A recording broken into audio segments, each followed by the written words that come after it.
Welcome to my channel.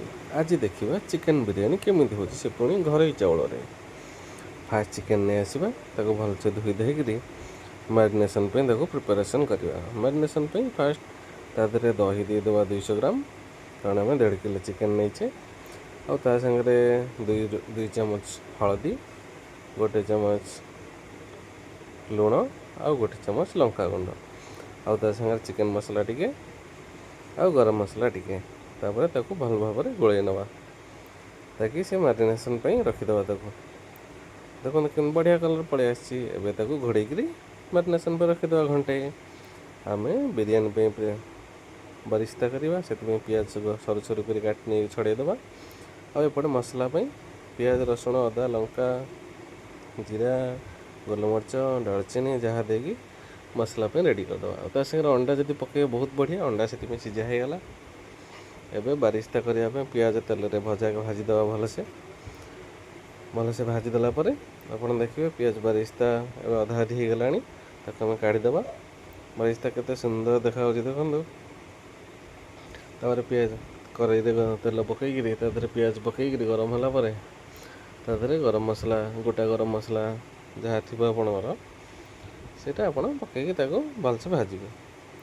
आ पियाज अधा भजा हो सारापर आम टमाटो देदेबा कारण टमाटो बढ़िया स्मेल आसो। आ पियाज सब बाटिक अलग रखि थे जोटा कि मसला सागर मिसेबेनी बटाटा देवे देखिए आहरी बढ़िया लगे। आ पियाज देखो पियाज जो बटा पियाज बटाटा भाजबे तार बढ़िया बास्ना आसो जानवे जो पियाज बटा हो देखिए जो पियाज बटा भाजबे आप गोटे बढ़िया बास्ना आसो तब जाने पियाज बटा आप भजा हो मसला जहाँ बाटी थे आप देदेवे।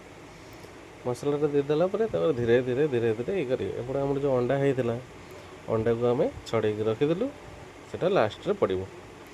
एबे मसला को आम रेडी करवा कसेवा धीरे धीरे धीरे धीरे आ मन रखु सब आपड़ ता पूर्व भात पानी रेडी करने भात पानी दिहगला। मन रखु आप सब मसला जब भी करेंगे हाई फ्लेम करेंगे ना हाई रू टी कम देकी करेंगे ताकि भलसे मसलाटा कषि हम। आ मसला अधा होगला आप लंका गुंड हलदी गुंड आउ चिकन मसला गरम मसला आउ तार धनिया पाउडर आउ टे जदि आपंकर थी मटन मसला कि मीट मसला थी आप पकेबे जब नथिबो आहरी भल कथा किसी असुविधा ना से पकईकि आप धीरे धीरे धीरे धीरे टी पानी देकी मिसेकी भलसे कषिबे। मन रखु गैस फ्लेम बेसी लो रही कि हाई रही मझी मझिया रखिए ताकि घोड़े घोड़ी कषिए बढ़िया से कषि हम। देखो बर्तमान आम मसला अधा कषा हो गला से आम लुण देदेबा मसलार टेस्ट बढ़िया लुण देदेला आराम से घोड़े घोड़ी टे पानी देकी कषाइबे। मन रखु प्रति कषा 5 मिनट घोड़े रखिए तापर कषाइबे टे घाटी देवे। देखो मसला आम पाखापाखि हो गला से मसला होगला पाखापाखि होगला आप बिरियानी चाउल पानी जो गरम होता लुण किसी मात्रा देवे 2 चामच भाई लुण देवे। घी 50 ग्राम भाया घी ना 25 ग्राम देले भी चलो 25 ग्राम भाया घी आप देवे 2 चामच भाया। आगे जहाँ गोटा गरम मसला पकेयार थी गुजराती अलैच डालचीनी आप लवंग गोलमरीच आमर तादे चीनी 2 चामच देकी से भल भाव पूरा मिसई देवे।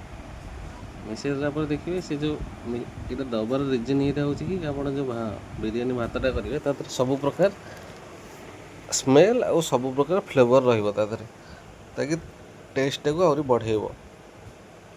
आम एपटे मसला पाखापाखि हो गला आम मसला आउ टे जस्ट कषिदेले हो। आम छात उपर कौन ना आम पुदीना पत्र लगे पुदीना पत्र मस्त कौलिकी होती तोड़ी नहीं आसलु ताकि दम देला बेले पका हो जोटा कि बढ़िया हम तार भी गोटे फ्लेवर आसो से आहरी बढ़िया लगे।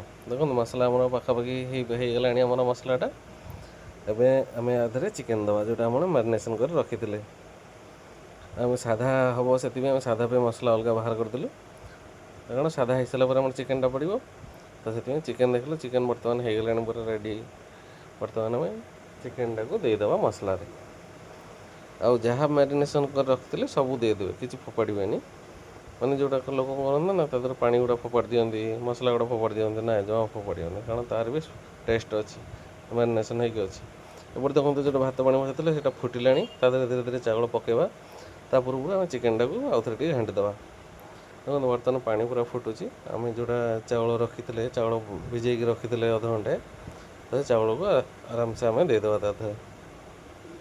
ଚାଉଳ ପକାଇଲା ବେଳେ ଦେଖିକି ପକାଇ, କାରଣ ଗରମ ପାଣି ଛିଟକିବ, ତ ଯେଉଁଠି ପଡ଼ିବ ସେ ପୁରା ଫୁଟକା ଉଠାଇଦେବ, କାରଣ ତା ଦେହରେ ଘିଅ ବି ମିଶିଛି, ଯେଉଁଟାକି ଅଧିକ ଗରମ ଅଂଶ ରହିବ ତା ଦେହରେ। ଚାଉଳ ପକାଇଲା ପରେ ଘାଣ୍ଟି ଦେବେ। ଘାଣ୍ଟି ଦେଲା ପରେ ଏପଟେ ଦେଖିବେ ଚିକେନ୍ ଆମର ପୁରା ପାଖାପାଖି ପୁରା ହେଇଗଲାଣି। ଆଉ ଚିକେନ୍ କଲାବେଳେ ମନେ ରଖିବେ ଫୁଲ୍ ଚିକେନ୍ ସିଝେଇବେନି, 60% ଚିକେନ୍ ସିଝିବ, ଆଉ 40% ସେଇଟା ଦମ୍ରେ ସିଝିବ। ଆଉ ଯେଉଁଟା ଭାତ କରିବେ, ଭାତ ବି ସେମ୍ 60% ସେଥିରେ ସିଝିବ, ଆଉ ଯେଉଁ 40% ରହିଲା ସେଇଟା ଦମ୍ ଦେଲେ ସିଝିବ। ଆମର ଏପଟେ ପାଖାପାଖି ଭାତ 40-50% ପାଖାପାଖି ହେଇଗଲାଣି। ଆମେ ସେଇଥିରେ ଚିକେନ୍ ତ ରେଡ଼ି ହେଇଗଲାଣି। ଚିକେନ୍ ଆମେ ଏବେ ହାଣ୍ଡିକୁ ବାହାର କରିଦେବା, ଯେଉଁଥିରେ ଦମ୍ ଦେବା। ଦେଖନ୍ତୁ ଚିକେନ୍ କେଡ଼େ ବଢ଼ିଆ ଦେଖାଯାଉଛି।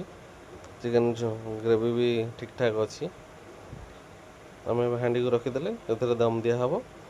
ଗ୍ୟାସ୍ର ଫ୍ଲେମ୍ ପୁରା ଜିରୋ କରିଦେଇକି, ଭାତ ବି ଆମର 60% ଭଳିଆ ହେଇଗଲାଣି।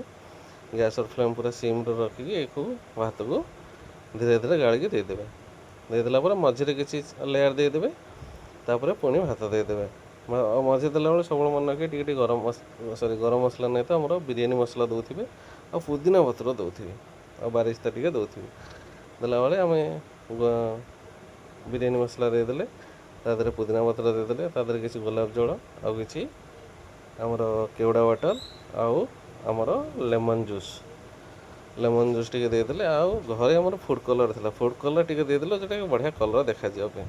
ନଦେଲେ ବି ବହୁତ ଭଲ, ଆମେ ଜଷ୍ଟ ଟିକେ ନାକୁ ଦେଇଛୁ। ଆଉ ଦେଖନ୍ତୁ ଯେଉଁ ବାରିସ୍ତା କରିକି ରଖିଥିଲେ, ବାରିସ୍ତାଟା ପୁରା ଭଲସେ ଆପଣ ତା ଉପରେ ସଜାଇ ଦେବେ। ଦେଖନ୍ତୁ ବଢ଼ିଆ ସେ ସଜାଇ ଦେଲା ପରେ ଆପଣ ଯେଉଁ ସିଝା ଅଣ୍ଡା ରଖିଥିଲେ, ମନେ ରଖନ୍ତୁ ସିଝା ଅଣ୍ଡା ଯଦି ଦମ୍ରେ ଦେବେ, ତା'ର ବିରିୟାନୀର ଫ୍ଲେଭର୍ଟା ବି ଅଣ୍ଡା ଭିତରକୁ ଆସିବ, ଆଉ ମସ୍ତ ଲାଗିବ। ଆମେ ଏବେ ଦମ୍ ଦେଇଦେଲୁ ଅଧଘଣ୍ଟେ ପୁରା ସିମ୍ରେ ରଖିକି ପୁରା ଦମ୍ ଦିଆ ହେଇଗଲା। ଦେଖନ୍ତୁ ଦମ୍ ଦେଲା ପରେ ଆମର ବିରିୟାନୀ ପୁରା ଚିକେନ୍ ବିରିୟାନୀ ପୁରା ରେଡ଼ି। ଦେଖନ୍ତୁ କେତେ ବଢ଼ିଆ ଦେଖାହେଉଛି, କାରଣ ବାହାର ଚାଉଳ ଆସିନି, ସେଥିପାଇଁ ଛୋଟ ଚାଉଳ, ଘରୋଇ ଚାଉଳ, ସେଥିପାଇଁ ଛୋଟ ଛୋଟ ଚାଉଳ, ଆଉ ବଢ଼ିଆ ସେ ପୁରା ବିରିୟାନୀ ଆମର ହେଇକି ରେଡ଼ି। Thank you.